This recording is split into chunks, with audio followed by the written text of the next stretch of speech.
In this Google Analytics regular expression tutorial, you are going to learn how to use dash in your reports.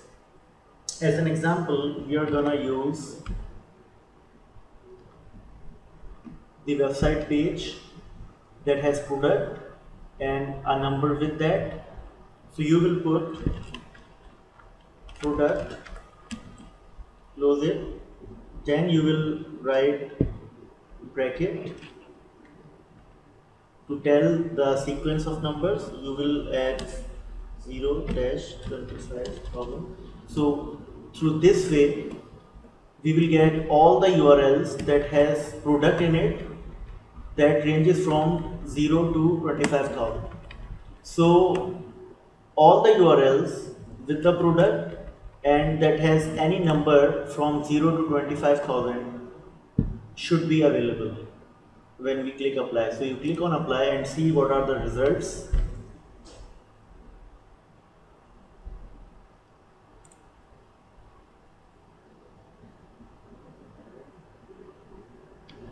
As you can see, it has the word product and it also has 12,500 that we put in our entry here.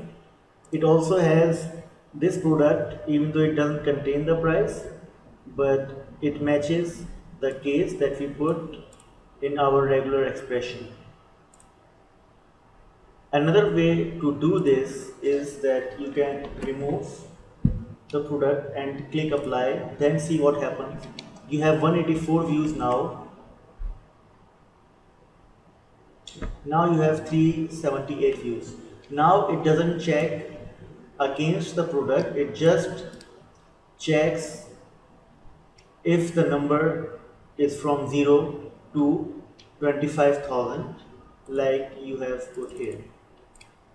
So in many cases, if you are running an e-commerce website, you will have a product that ranges from price to different price and different category. So you can manage it accordingly through using this straight bracket like we showed you here.